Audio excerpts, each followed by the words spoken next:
আজকের ভিডিওতে আমি এমন কিছু ট্যালেন্টেড আর্টিস্টদের ব্যাপারে বলবো যারা তাদের ক্যারিয়ারে একেবারে শূন্য থেকে শুরু করে বহু বছর ধরে স্ট্রাগল করার পর তাদের ট্যালেন্টের জোরে বহু মানুষের মনে জায়গা করে নিয়েছিল। কেউ তার কালজয়ী গানের মাধ্যমে, কিংবা কেউ তার অসাধারণ অ্যাক্টিং এর জন্য, অথবা কেউ বাংলার ফোক ইন্ডাস্ট্রিতে তার অবদানের জন্য অনেক ভালোবাসা পেয়েছিল। বাট তারা হয়তো ঘুণাক্ষরেও টের পায়নি যে তাদের মৃত্যুদিনটাও ক্রমশ তাদের দিকে এগিয়ে আসছে। কারণ এই সমস্ত ট্যালেন্টেড আর্টিস্টরাই তাদের আকস্মিক মৃত্যুর কারণে আজ আমাদের থেকে অনেক দূরে চলে গেছে। একবার ভেবে দেখো যে যেই মানুষটা গতকালও কয়েক হাজার মানুষের সামনে স্টেজে পারফর্ম করছিল, আজ সে আর নেই। কিংবা যেই মানুষটাই কিছুক্ষণ আগেও ফেসবুকে তার লেখা পোস্ট করছিল, শুটিং করতে গিয়ে তাকেও প্রাণ হারাতে হলো। অথবা যেই মানুষটা বাংলা ফোক ইন্ডাস্ট্রিকে একা নিজের কাঁধে করে নিয়ে এগোচ্ছিল, সেই একটা ভুলের কারণে পরকাল গমন করলো। আর তুমি যদি ভেবে থাকো যে এরা কোনো কঠিন রোগে ভুগছিল সেই জন্যই হয়েছে, তাহলে বলে দিই যে তুমি ভুল ভাবছো। এদের মৃত্যুর কারণ কোনো দুরারোগ্য ব্যাধি নয়, কিংবা কোনো বয়সজনিত কারণও নয়। তাদের মৃত্যু হয়েছে এমন কিছু ভুলের কারণে যা হয়তো এড়ানো যেত। যদি সেদিন সে একটা ছোট্ট সিদ্ধান্ত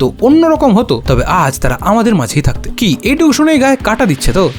আর এর থেকেও জঘন্য বিষয় হলো, এদের মধ্যে কারোর মৃত্যুতে কিছু মানুষ খুশি হয়েছে, এবং সেই মৃত ব্যক্তিকে তার রাজনৈতিক মতাদর্শের জন্য মরার পরেও কোনো একটা দলে রং লাগাতেও ছাড়েনি। অথবা কিছু গণ্ডমূর্খ মানুষ রাহুলের শেষ সময়ের ছবি এবং ভিডিও ফেসবুকে দিতেও দুবার ভাবেন। যেখানে আমাদের সবার প্রশ্ন হওয়া উচিত ছিল শুটিং এর সময় আর্টিস্টদের সিকিউরিটি নিয়ে, কিংবা তাদের লাইভ শো চলাকালীন সেখানে যথেষ্ট মেডিকেল হেল্প না থাকা নিয়ে, কিংবা একজন আর্টিস্টকে অতক্ষণ স্টেজ শো এর পর তার বাড়ি পৌঁছানোর দায়িত্বটাও সেই ইভেন্ট অর্গানাইজারদেরই নেওয়া উচিত ছিল নাকি? তাই তোমার মনেও যদি এরকম প্রশ্ন থেকে থাকে, তাহলে আজকের এই ভিডিওটা শেষ অবধি দেখো। তিনি একটা সিরিয়ালের শুটিং এর জন্য বেশ কয়েকদিন ওখানে ছিলেন, এবং আজকে কাজ শেষ হয়ে যাওয়ার পরে সমুদ্রে নামার অব্যবহিত পরেই এই ঘটনাটা ঘটে যায়।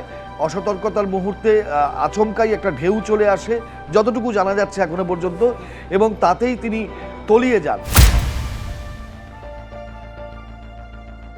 শুরুতেই সেই মানুষটার কথা বলবো যার চলে যাওয়ার খবরটা আমরা এখনো কেউ মেনে নিতে পারছি না। যার চলে যাওয়ার খবরটা যদি একটা বাজে স্বপ্ন হতো, তাহলে হয়তো সবাই খুশি হতো, এবং যার চলে যাওয়াতে পুরো বাংলার মানুষ, বাংলার আর্ট, বাংলার রাজনীতি সবাই গভীরভাবে শোকাহত। তিনি আর কেউ নন, তিনি হলেন রাহুল অরুণোদয় ব্যানার্জি। নমস্কার, আমি রাহুল বলছি। গতকাল পরমা ব্যানার্জি, যার সিনেমা চিরদিনই তুমি যে আমার সিনেমা হলে আসার পর সে রাতারাতি সুপারস্টার হয়ে উঠেছিল। যে সিনেমাটা বাঙালিকে নতুন করে প্রেমের মানে বুঝিয়েছিল। যে সিনেমাটা সেই সময় আবারও টলিউডে কমার্শিয়াল সিনেমা দিয়ে টলিউড রিভাইভ করেছিল। আর যেই সিনেমাটাই প্রমাণ করে দিয়েছিল যে টলিউডে কারোর সোর্স ছাড়াও একজন স্টার হওয়া যায়। তবে তার এই জার্নিটাও এত ইজি ছিল না। 1982 সালে তার জন্ম হয়। ছোটবেলা থেকেই অভিনয়ের প্রতি ছিল তার অদম্য টান। সেই টান থেকেই যাত্রা থিয়েটার করতে করতে এই রাহুল অরুণোদয় ব্যানার্জি নামটা বাংলা বিনোদনের জগতে একটা আলাদা পরিচিতি তৈরি করেছিল। সে শুধু একজন অভিনেতা ছিলেন না, সে ছিল একটা অনুভূতি। বাংলা টেলিভিশনের পর্দায় তার প্রথম এন্ট্রিটা ছিল একদম নিঃশব্দে, কিন্তু সেই যে একবার সে পর্দায় উঠলো, তারপর থেকে দর্শক তাকে আর ভুলতে পারেনি। ধীরে ধীরে সিরিয়ালের পর সিরিয়াল, একটা চরিত্রের পর আরেকটা চরিত্রে তার অভিনয় দেখে দর্শকরা তাকে ভালোবাসত, কারণ সে শুধু অভিনয় করতো না, he use to live that character. কিন্তু এই বাংলা ইন্ডাস্ট্রিতে টিকে থাকাটা কখনোই তার পক্ষে সহজ ছিল না। রাহুলকেও সেই কঠিন পথটা বারবার পার করতে হয়েছে। একটা চরিত্র শেষ হলে তারপর শুরু হতো পরেরটার জন্য অপেক্ষা। কখনো ভালো কাজ বলে সেটাতে হ্যাঁ বলা, আর কখনো শুধুমাত্র পেট চালানোর জন্য তাকে কাজ করতে হয়েছে। আমরা সবাই জানি যে এই ইন্ডাস্ট্রিতে টিকে থাকতে হলে আপোষ করতে হয়। আর রাহুল সেই আপোষের মধ্যেও তার শিল্পের প্রতি সৎ থেকেছে। সবাই বলছিল যে ভোলে বাবা পার কারেগা সিরিয়ালে কাজ পেলে সে হয়তো নতুন ভাবে উৎসাহ পাবে। সে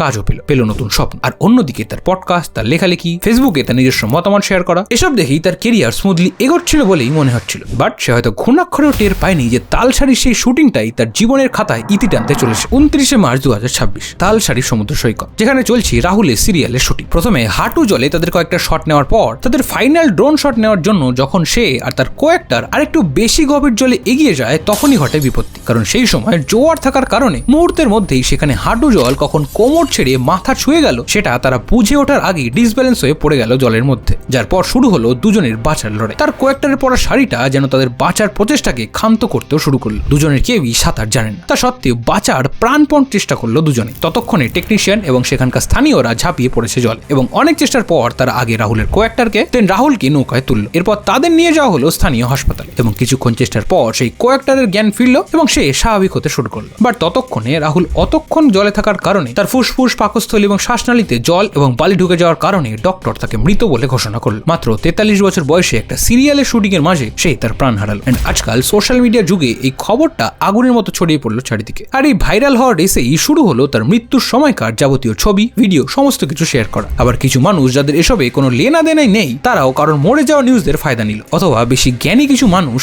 তার মৃত্যুকে তার কর্মফল বলতে শুরু করলো, এবং কিছু মানুষ এখানেও ধর্মের দোহাই দিয়ে সেই মৃত মানুষটাকে দোষারোপ করতেও ছাড়লো না। অথবা নিকৃষ্ট মনের কিছু মানুষ তার রাজনৈতিক মতাদর্শের ফায়দা নিয়ে তার গায়ে বিভিন্ন রাজনৈতিক দলের রং চড়াতেও বাদ দিল না। মানে ভাবো একবার, বাংলা একজন এত ট্যালেন্টেড অ্যাক্টর, লিডার, রাইটার, হোস্টকে হারালো, সেই নিয়ে এদের কিচ্ছু যায় আসে না, এরা এদের ফায়দা লুটতেই ব্যস্ত। এন্ড আই হোপ তারা তাদের বাড়ির কেউ মারা গেলেও হয়তো এমনটাই করবে। বাট এসব দেখে আমার মাথায় কিছু প্রশ্ন আসে। শুটিং লোকেশনে কি সেদিন প্রপার লাইফ গার্ড ছিল? সমুদ্রের কাছাকাছি শুটিং এর আগে জলের অবস্থাকে যাচাই করা হয়েছিল সেদিন? অভিনেতারা যে সাঁতার জানে না সেই জন্য ঠিক কি সেফটি মেজার্স ছিল সেদিন? এন্ড এগুলো কি কোনো কারণ নয় তার মৃত্যু, যেখানে রাহুল ব্যানার্জি একদিন নিজেই এই সেফটি মেজার্সের কথা বলেছিলেন? আজ তাকে তার প্রাণ দিয়ে সেই বিষয়ের গুরুত্ব বোঝাতে হলো। বলিউড এবং হলিউডের বড় বড় প্রোডাকশন হাউসে এই প্রোটোকলগুলো আজকাল বাধ্যতামূলক। আর কবে বাংলা ইন্ডাস্ট্রিতেও এই নিয়মগুলো আসবে বা কিভাবে? কারণ এখানে সবাই পলিটিক্স করতে ব্যস্ত, কার ছবি কটা হল পাবে, কাকে ক্যান্সেল করা হবে, এসব নিয়েই ব্যস্ত এরা, তাই না? আবার পোস্টমর্টমের রিপোর্ট আসার পর কারণ মতে এই মৃত্যুটা স্বাভাবিক নয়, এর পেছনে রয়েছে গভীর ষড়যন্ত্র। তাহলে কি তাকে মারা হয়েছিল? তার মানে এর পেছনে রয়েছে এক প্রবল ষড়যন্ত্র। এই সমস্ত কিছু তো সময় আসলেই জানা যাবে। বাট রিয়েলিটি হলো রাহুল অরুণোদয় ব্যানার্জি আর আমাদের মাঝে নেই, কিন্তু তার এই চলে যাওয়া যেন শিল্পীদের সেফটি নিয়ে আরো একটা বড় প্রশ্ন রেখে গেল। তোমার এই বিষয়ে কি মতামত সেটা কমেন্ট বক্সে অবশ্যই জানিও। জানি এই গোটা ব্যাপারটা প্রসেস করতে সবার অনেকটা টাইম লাগবে, তবুও তার ভালো কাজের মাধ্যমে সে সবসময় আমাদের সবার মনের মধ্যে থাকবে। আর এরপর যার ব্যাপারে বলবো সে শুধু একজন সিঙ্গার ছিলেন, তিনি ছিলেন সবার সুখ দুঃখের সঙ্গী। তার গান কখনো মানুষকে প্রেমে পড়তে শিখিয়েছে, কখনো নতুন করে বাঁচতে শিখিয়েছে, আবার মন খারাপের দিনের সঙ্গীও হয়েছে। একটা গোটা জেনারেশনকেই ইন্সপায়ার করে গেছেন সেই মানুষটা, যার বলিউড টলিউড জুড়ে এত সুনাম যে কলকাতায় এসে একটা ইভেন্ট করতে গিয়ে শেষ হবে সেটা হয়তো কেউই তার দুঃস্বপ্নেও চিন্তাও করতে পারেনি। হ্যাঁ, ঠিকই ধরেছো, আমি কথা বলছি কৃষ্ণ কুমার কুন্নাথ একে কে নিয়ে। Hi everyone, this is KK. I'm coming to Kolkata on the 30th of May. ছোট থেকেই গানের প্রতি তার ভালোবাসা থাকলেও সেটাকে কেরিয়ার বানানোর দুঃসাহস সে কখনোই দেখাতে পারেন। সেই কারণেই দিল্লির এক কলেজ থেকে গ্র্যাজুয়েশনের পর আর 5টা সাধারণ মানুষের মতোই একটা সাধারণ কর্পোরেট চাকরি জয়েন করে সে। কিন্তু তার গানের প্রতি এই ভালোবাসা সে কখনোই ছাড়তে পারেন। নিজের গানের প্রতি ভালোবাসাকে জিইয়ে রাখার জন্যই কখনো গেয়েছেন জিঙ্গল, কিংবা কখনো বিজ্ঞাপনের গানও গেয়েছেন। এরপর সে মুম্বাই পৌঁছায় তার এই স্বপ্ন নিয়ে। বাট সেখান থেকেও শুধু রিজেকশন আর রিজেকশনই পেয়ে গেছেন। বাট তা সত্ত্বেও বারবার চেষ্টা করে গেছেন। এন্ড তার এই বারবার চেষ্টার কারণেই 1994 সালে তার কাছে প্রথম প্লেব্যাক করার একটা সুযোগ আসে। তারপর থেকে আর পিছনে ঘুরে দেখতে হয়নি তাকে। হাম দিল দে চুকে সনম, কুছ কুছ হোতা হ্যায়, ক্রিশ, জানোয়ার, এই সমস্ত ছবিতে হিটের পর হিট গান দিয়ে গেছেন তিনি। কিন্তু কে কখনোই স্টার হওয়ার ভান করেন। তিনি এমন একজন মানুষ ছিলেন যে মঞ্চে উঠলে তার সর্বস্ব দিয়ে গান গাইতেন, এবং দুর্ভাগ্যবশত সেটাই হয়তো তার মৃত্যুর কারণ হয়ে দাঁড়ালো। 2022-এর 31শে মে কলকাতার নজরুল মঞ্চের সেই রাত, যেখানে নজরুল মঞ্চের সিটিং ক্যাপাসিটি মাত্র 2500, বাট সেই রাতে সেখানে উপস্থিত ছিল প্রায় 7000 মানুষ। স্বাভাবিকভাবেই সবাই তাদের প্রিয় গায়ককে দেখার জন্য সব রকম চেষ্টা করে ঢুকেছিল সেখানে। এরপর কে গান গাইতে শুরু করলো, এবং সেই সময় স্টেজের ওপরে বহু মানুষ তাকে ঘিরে রেখেছিল, যে কারণে মঞ্চের ভেতরে তাপমাত্রা অসহ্য হয়ে উঠেছিল। এয়ার কন্ডিশনিং ঠিকমতো কাজ করছিল না বলেও অভিযোগ ওঠে পড়ে। হাজার হাজার মানুষই শ্বাস প্রশ্বাসে বন্ধ হলের ভেতরে গরম এতটাই বেড়েছিল যে কে নিজেও অস্বস্তি বোধ করছিল। কিন্তু সে গান থামাননি, কারণ তিনি সেই মানুষ যিনি দর্শকের জন্য নিজেকে উজাড় করে দেন। কিন্তু মাঝপথে তিনি যেন আর পারলেন না, তাই তার লিখে আনা গানের লিস্টে সবকটা গান শেষ হওয়ার আগেই সে বেরিয়ে গেলেন স্টেজ থেকে। দেন ডিরেক্ট ফিরলেন হোটেলে। ফিরেই অসুস্থ বোধ করার কারণে ডিরেক্ট হাসপাতালে নিয়ে যাওয়া হলো তাকে। কিন্তু হাসপাতাল কর্তৃপক্ষ জানিয়ে দিল যে ব্রড ডেড, কার্ডিয়াক অ্যারেস্ট। আর সেদিন 53 বছর বয়সী কে সবাইকে ছেড়ে চলে গেলেন। কিন্তু এরপর শোনা যায় যে তার আগের দিনও এমনটাই ভিড় ছিল সেখানে, সেদিনও নাকি সে অসুস্থ বোধ করছিল। বাট তা সত্ত্বেও পরের দিনও ভিড় সামলানো গেল না কেন? কিংবা কনসার্টের অর্গানাইজাররা কি জানতো না যে হলের ভেতরে তাপমাত্রা কতটা বিপজ্জনক? কে এর সেদিন শরীর ভালো না থাকা সত্ত্বেও তাকে দিয়ে গান গাওয়াটা কি উচিত ছিল? প্রতিটা বড় বড় কনসার্টে মেডিকেল টিম থাকাটা কি উচিত নয়? এই প্রশ্নগুলোর উত্তর আমাদের কাছে নেই, কিন্তু একটা উত্তর আসে, কে আর নেই। বাট আফসোস একটাই যে এটাই কেকের ফার্স্ট কলকাতা ট্যুর ছিল, সেটাই তার জীবনের শেষ ট্যুর হয়ে গেল। বাট হয়তো সবাই মিলে একটু সতর্ক হলে তার প্রাণটা এভাবে যেত না। কি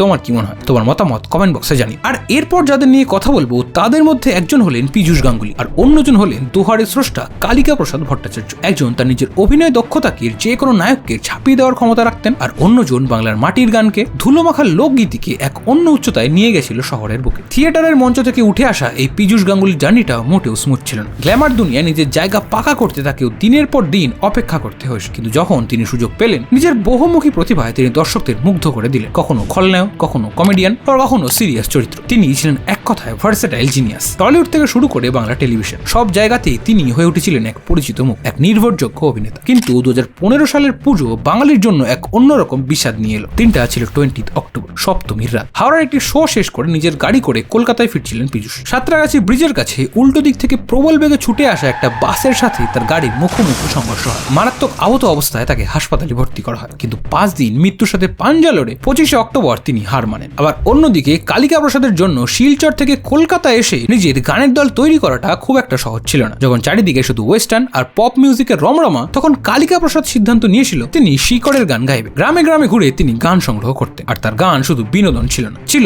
বাংলার মানুষের জীবনের কথা। সারেগামাপার মঞ্চে তিনি লোকগানকে যেভাবে তুলে ধরেছিলেন তা সত্যি এক ইতিহাস। তিনি হয়ে উঠেছিলেন বাংলার ফোক মিউজিকের অঘোষিত সম্রাট। কিন্তু 7ই মার্চ 2017 এই দিনটা বাংলার সঙ্গীত জগতের একটা কালো দিন হয়ে আছে। একটা অনুষ্ঠানে যোগ দেওয়ার জন্য নিজের ব্যান্ডের সদস্যদের সাথে গাড়ি করে সিউড়ি যাচ্ছিলেন তিনি, আর সেখানেই হুগলির গুড়াপের কাছে 2 নম্বর জাতীয় সড়কে হঠাৎ তাদের গাড়ি নিয়ন্ত্রণ হারিয়ে সোজা পড়ে গিয়ে রাস্তার ধারের একটা অপেক্ষাকৃত নিচু জায়গায়। সঙ্গে সঙ্গে হাসপাতালে নিয়ে যাওয়া হলে কালিকা প্রসাদকে মৃত বলে ঘোষণা করা হয়। বাট এই 2 ক্ষেত্রেই প্রশ্ন হলো, এদের মৃত্যু কি এড়ানো যেত না? তার উত্তর হ্যাঁ, কারণ কোন ইভেন্ট কর্তৃপক্ষের তরফ থেকে যদি একজন প্রপার ড্রাইভার তাদের দুজনের জন্য অ্যাসাইন করা হতো, তাহলে হয়তো আমাদের প্রিয় অভিনেতাকে বা আমাদের সবার প্রিয় সঙ্গীত শিল্পীকে বাঁচিয়ে দিতে পারত। রাতের বেলা ফাঁকা রাস্তায় গতির নেশা যে কতটা ভয়ঙ্কর হতে পারে তার জলজান্ত প্রমাণ পীযূষ গাঙ্গুলি এবং কালিকা প্রসাদের এই অকাল প্রয়াণ। একবার ভাবো যে যারা আমাদের প্রতিনিয়ত বিনোদন দিয়ে যাচ্ছে তার বদলে তারা কি পাচ্ছে। আমাদের বিনোদন শিল্পে কি শিল্পীদের নিরাপত্তার প্রোটোকল আদৌ আছে? শুটিং এর লোকেশনে লাইফ গার্ড কি এখনো বাধ্যতামূলক করে দেওয়া উচিত নয়? আর কনসার্টে মেডিকেল টিম কি